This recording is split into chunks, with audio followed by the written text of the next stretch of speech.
Tangan pedang pasukan muslimin berdenting melawan Imperium Romawi. Bagi umat muslim, pertempuran ini adalah pembuktian pada Romawi bahwa harga diri Islam tidak bisa direndahkan.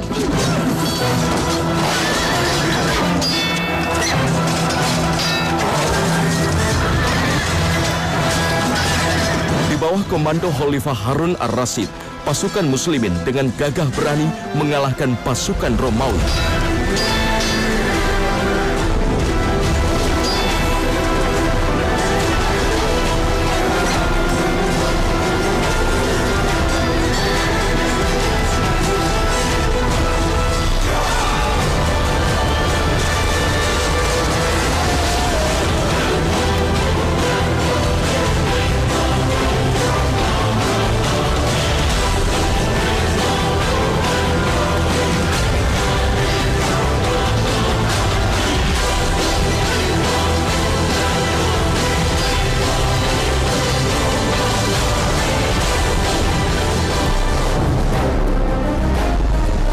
Disinilah Harun ar-Rasyid benar-benar membuktikan kepada catatan sejarah dunia, prestasi Islam mampu menguasai peradaban dunia.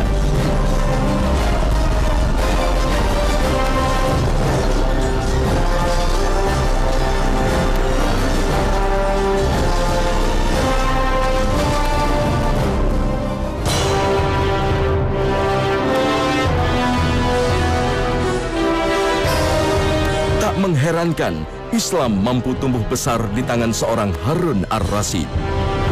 Sebab ia lahir dan tumbuh dengan latar belakang pendidikan yang mumpuni yang diberikan oleh keluarga besarnya, keluarga Bani Abbasiyah.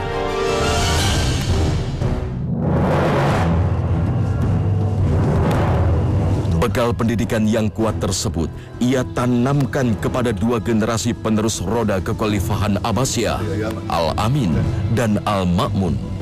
Meski ia disibukkan dengan tugas-tugas kenegaraan, Harun ar-Rasyid tidak lalai menjalankan peran pentingnya sebagai seorang ayah. Di balik prestasinya membangun kekhalifahan, sejarah mencatat Harun ar-Rasyid juga mempunyai konsep pendidikan terbaik untuk anak-anaknya. Harun ar-Rasyid sebagai seorang khalifah sekaligus seorang ayah sangat fokus serius di tengah semua kesibukannya, sehingga tidak pernah ada alasan bagi kita semua para ayah untuk beralasan dengan kesibukan kita bahwa mendidik generasi adalah merupakan kewajiban seorang ayah. Harun ar-Rasyid, bagaimana tidak, seorang khalifah dengan bentangan wilayah kekuasaannya sangat luas. Ya, kalau kita konversi dengan negara, puluhan negara ada hari ini ada di bawah kekuasaan Harun ar-Rasyid, tapi tidak ada alasan untuk dia tidak menyiapkan generasi berikutnya. Ini pesan besar dari seorang Harun ar-Rasyid untuk kita. Seperti itu pun ketika Harun ar-Rasyid menyerahkan pendidikan anaknya kepada seorang guru, dia tidak menyerahkan begitu saja. Bahkan dia memberikan pesan, bahkan membuatkan sebuah kurikulum. Beginilah anak saya, tolong dididik. Bukan seperti orang tua yang hadir kemudian seperti membuang anaknya ke sekolah. Bukan mendidiknya, membuang anaknya ke sekolah. Karena setelah itu orang tua tidak mau peduli. Dia tidak tahu menahu tentang kurikulumnya, tidak tahu menahu tentang gurunya, tidak tahu menahu dengan apa yang terjadi di sekolahnya, dengan pengajarannya, pendidikannya. Adalah Muhammad Al-Amin dan Abdullah Al-Ma'mun, dua keturunan Harun ar-Rasyid yang dikenal sejarah sebagai pewaris tahta dinasti Abbasiyah. Al-Amin dan Al-Ma'mun lahir di tahun yang sama, tahun 170 Hijriah, dari dua rahim ibu yang berbeda. Al-Ma'mun yang lahir beberapa bulan lebih dulu adalah anak dari seorang mantan budak Persia yang bekerja di istana Abbasiyah. Sedangkan Al-Amin lahir dari rahim seorang ibu bernama Zubaidah yang berasal dari keturunan terhormat suku Quraisy. Di masa itu, Persia tercatat sebagai bangsa pendukung kekhalifahan Bani Abbasiyah yang tak lain berasal dari suku Quraisy.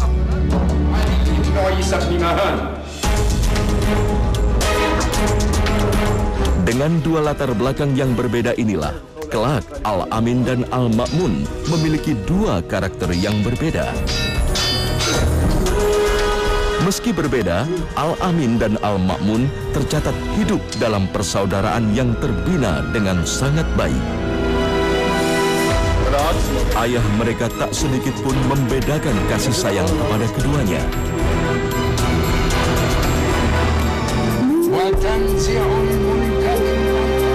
Keduanya dibekali ilmu sehingga tumbuh menjadi pemuda-pemuda yang mencintai Islam serta menghormati orang tua dan guru. Al-Kisai sebagai seorang guru bagi Al-Amin dan Al-Ma'mun sangat mengagumkan bagi Al-Amin dan Al-Ma'mun. Begitu dicintainya sang guru, mengagumkan sang guru itu sampai ketika suatu hari Al-Kisai keluar dari majelis ilmunya, dia mau mengambil sandalnya, kemudian dua anak murid ini, dan perlu diketahui dua-duanya anak khalifah, bukan sembarang anak kecil. Ini adalah dua anak khalifah, yang satu Al-Amin, yang kedua Al-Ma'mun. Mereka berdua berebut sendal gurunya. Mereka ingin menjadi anak murid yang memberikan pelayanan pada gurunya, menghadirkan sendal itu pada gurunya. Mereka berebut siapa yang mendapatkannya.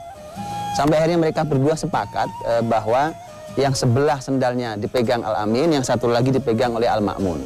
Jadi mereka merasa bahwa kami membantu sang guru. Dihadirkanlah sendal itu pada Al-Kisai rahimahullah ta'ala, kemudian dipakai oleh Al-Kisai. Berita ini didengar oleh sang ayah Harun Ar-Rasyid. Begitu Harun Ar-Rasyid mendengar, Harun Ar-Rasyid bertemu dengan Al-Kisai, kemudian Al-Kisai merasa bersalah. Sampai dia sempat minta maaf karena Al-Kisai menduga bahwa ini peristiwa ini tidak layak buat anak khalifah. Bayangkan anak pemimpin, anak khalifah berebut sendal gurunya untuk menghadirkan bagi gurunya. Kemudian subhanallah, inilah Harun Ar-Rasyid rahimahullah ta'ala. Dia mengatakan, kalau kau hentikan kebiasaan baik itu, justru kamu akan saya tegur. Biarkan, itu kebiasaan baik seorang murid pada gurunya. Subhanallah, mana hari ini adab seorang murid pada gurunya, mana kecintaan murid pada gurunya, mana pengabdian itu, mana sopan santun itu. Tidak sejajar seorang murid dengan gurunya. Seorang guru punya posisi yang lebih tinggi dari muridnya, siapapun muridnya. Mungkin anak pejabat, mungkin anak orang kaya raya, mungkin anak penguasa negeri itu, bahkan penguasa bumi itu. Kalau ia adalah murid, maka dia harus menghormati gurunya. Al-Amin dan Al-Ma'mun tumbuh dalam kebersamaan. Persaudaraan mereka terjalin baik, meski semakin lama perbedaan karakter keduanya semakin terlihat.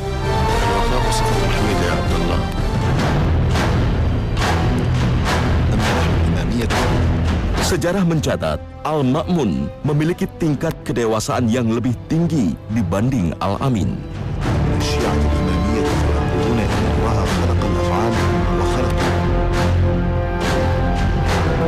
Kedewasaan sikap Al-Ma'mun inilah yang menjadi pertimbangan sang ayah untuk menunjuknya sebagai putra mahkota yang meneruskan roda kepemimpinan dinasti Abbasiyah.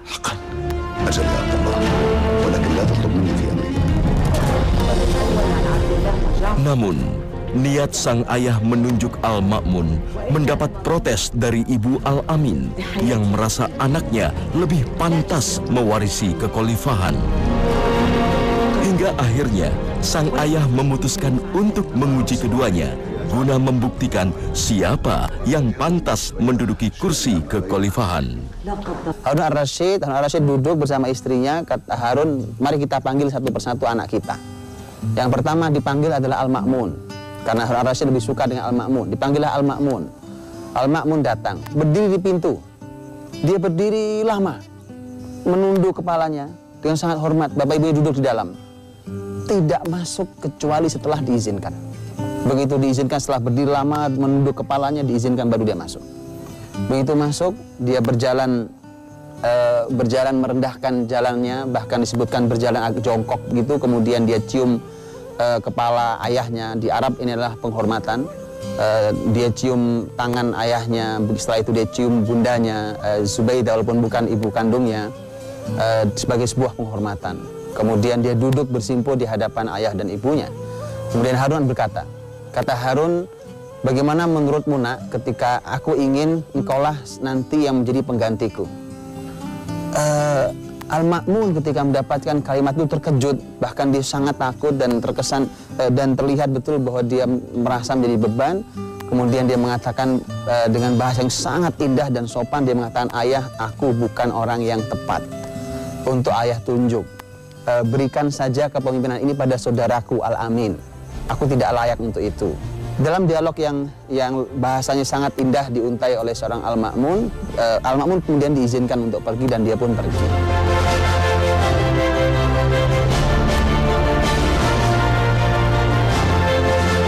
Panggilan kedua diberikan kepada Al-Amin. Al-Amin datang dan qadarullah bahwa Al-Amin lupa mengucap salam. Masuk tanpa salam, dia berjalan dengan gaya angkuhnya, dengan pakaian indahnya itu, kemudian dia masuk menemui kedua orang tuanya. Tidak ada basa-basi kesopanannya, tidak ada adab etikanya, bahkan dia lupa mengucap salam sampai Harun berkata, "Nak, bagaimana menurutmu kalau ayah ingin menunjukmu sebagai seorang pemimpin setelah aku, penggantiku?" Kata Al-Amin, "Ya, apa ada orang yang lebih layak daripada aku?" Berbeda sekali. Begitu langsung ayahnya mengatakan, "Sudah nak, cukup, keluarlah kamu." Begitu keluar, Harun berkata pada istri, "Sekarang kau sudah lihat? Kau sudah lihat kualitas anak kita berdua? Siapa yang lebih layak?" Harun Ar-Rasyid mengeluarkan sebuah kalimat dahsyat. Dia katakan bahwa ini khilafah. Ini bukan masalah anak, ini khilafah yang kepemimpinan ini kelak aku ditanya di hadapan Allah, siapa yang menggantimu? Tak sesederhana yang kau bayangkan. Maka tetapi subhanallah, inilah wanita di hati laki-laki. Bahkan seorang Harun Ar-Rasyid, pemimpin teguh itu, pemimpin berprestasi itu, pemimpin yang kokoh itu, orang dengan ilmu yang sangat mumpuni, tapi dengan mendengarkan suara sang istri tercinta Zubaidah, luluh hati Harun Ar-Rasyid. Bahkan Harun Ar-Rasyid mengatakan tidak ada pilihan, bahkan istrinya pun sudah menyaksikan bahwa yang lebih hebat adalah Al-Ma'mun. Tetapi kata Harun Ar-Rasyid, tidak ada jalan kecuali aku harus menunjuk Al-Amin untuk menjadi penggantiku. Ajaib, tapi itulah arti suara wanita di hati sang suami tercinta. Dan begitulah Islam memposisikan wanita yang begitu mulia di hati suaminya. Dan begitulah suami yang mulia menghargai seorang istri. Untuk itulah bahaya, berhati-hatilah, bahkan walaupun pemimpinnya adalah suaminya, tapi bagi para istri yang mendampingi sang suami yang menjadi pemimpin, berhati-hatilah. Karena bisikan Anda yang lembut itu membuat suami bisa mengubah semua keputusannya. Kalau baik, dia baik. Masalahnya kalau dia tidak baik, nah itulah masalah bagi kepemimpinan suaminya. Maka selanjutnya, sang ayah mengumumkan kepada masyarakat bahwa kepemimpinannya akan dilanjutkan oleh Muhammad Al-Amin. وقد نويت هذه المرة أن أستخلف على بغداد وشؤون الخلافة ولي العهد محمدا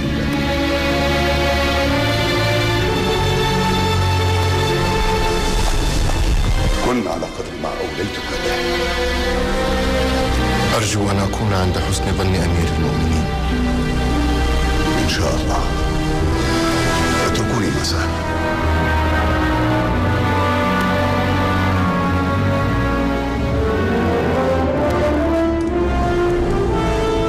Sementara itu, Abdullah Al-Ma'mun diberikan kuasa penuh untuk memimpin wilayah timur di Khurasan dan sekitarnya.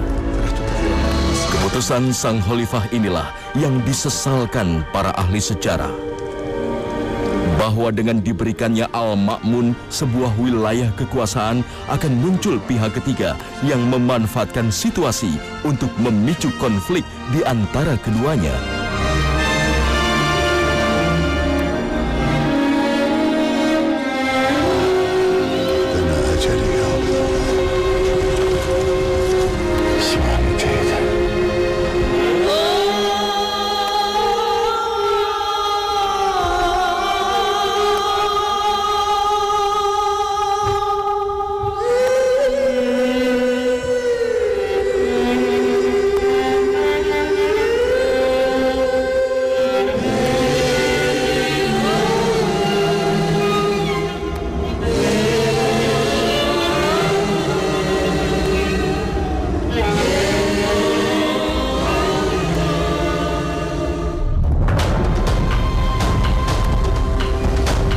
Setelah wafatnya sang ayah, kekuasaan seketika beralih ke pundak Al-Amin. Sementara itu Al-Ma'mun mengikuti wasiat sang ayah agar memimpin wilayah timur.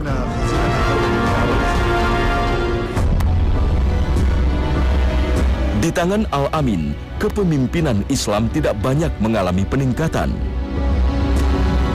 Al-Amin tercatat hanya meneruskan kinerja sang ayah tanpa ada perluasan wilayah ataupun perbaikan di masanya.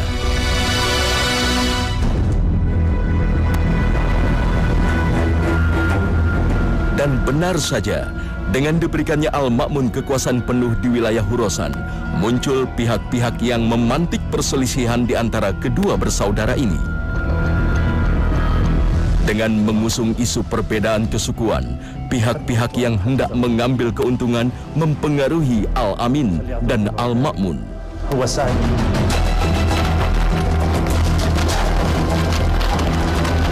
Hingga puncaknya, setelah 5 tahun berjalan, kepemimpinan Al-Amin pun terpaksa harus disudahi. Otomatis dia dinaikkan menjadi khalifah karena memang seperti itu. Al-Amin meninggal, maka Al-Ma'mun penggantinya.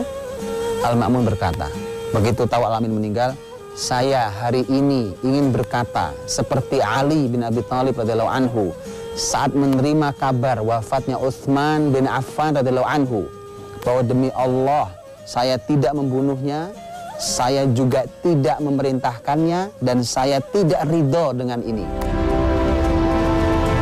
Setelah wafatnya Al-Amin, Al-Ma'mun kemudian dilantik menjadi khalifah pengganti di usia 28 tahun. Di masa kepemimpinan Abdullah Al-Ma'mun inilah kebesaran Islam yang telah dibangun sang ayah berlanjut. Sebagai seorang yang sangat mencintai ilmu, ia memuliakan para ahli ilmu di atas pejabat-pejabat negara. Para ilmuwan diberikan ruang dan kebebasan untuk menghasilkan karya.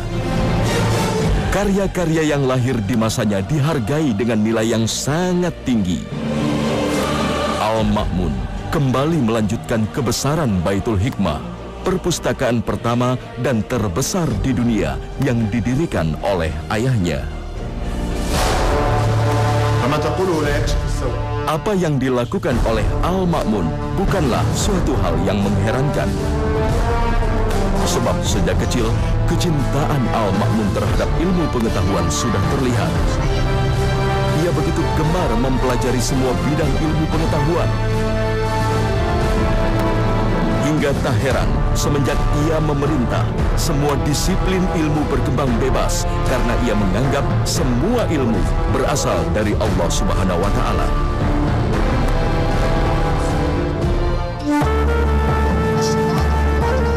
Al-Ma'mun juga membuat majelis ilmu untuk mendiskusikan ilmu dari berbagai bidang secara terbuka. Inilah yang menyebabkan berkembangnya ilmu secara bebas tanpa batas. Hingga tanpa disadari Al-Ma'mun, berbagai sekte dan aliran yang dinilai menyesatkan bebas berkembang di masanya.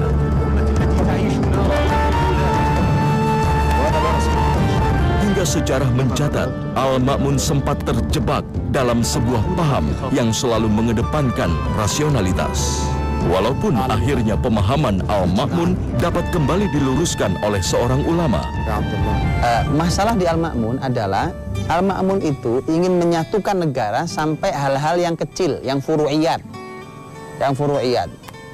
Dia berpendapat bahwa hal yang kecil pun harus disatukan, tidak boleh sendiri-sendiri. Masalahnya adalah ini tidak tepat.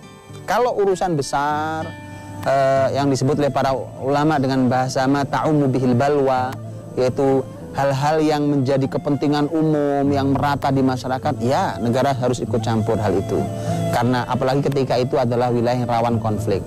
Tapi hal yang kecil-kecil di masyarakat biarkan, bahkan berbeda tidak ada masalah. Karena masyarakat juga harus belajar dewasa dan masyarakat pun bisa menyikapi hal yang kecil, asal bukan hal yang besar. Seperti yang terjadi pada ayahnya harusnya. Harun ar-Rasyid pernah menemui Imam Malik rahimahullah dan meminta agar madhab satu negara saat itu disatukan dengan kitab Muwatta, tapi Imam Malik mengatakan tidak.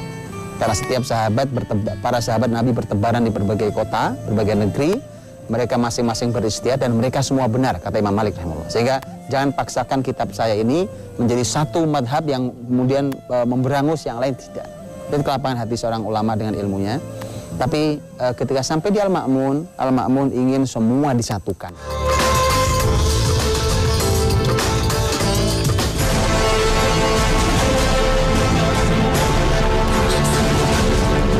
20 tahun Abdullah Al-Ma'mun memimpin, ilmu pengetahuan berkembang pesat di masanya.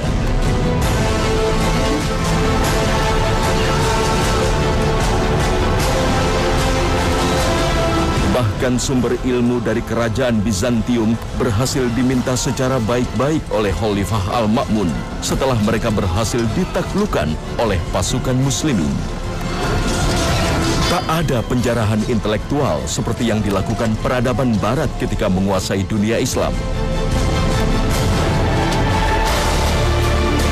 Perkembangan ilmu pengetahuan di berbagai bidang itulah yang kemudian menyihir kota Baghdad menjadi kota peradaban nomor 1 di dunia. Orang-orang dari berbagai penjuru dunia menjadikan Baghdad sebagai destinasi mereka menuntut ilmu. Ilmuwan-ilmuwan ternama lahir di masanya. Disinilah, di tangan Khalifah Al-Ma'mun, Islam berada di puncak kejayaan setelah mula peradaban dibangun ayahnya, Harun Ar-Rasyid.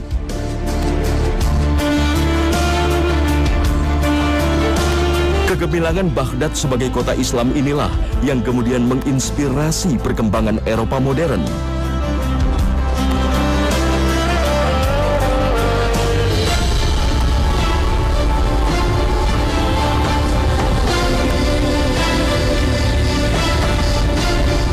Khalifah Al-Ma'mun wafat tahun 218 Hijriah di usia 48 tahun.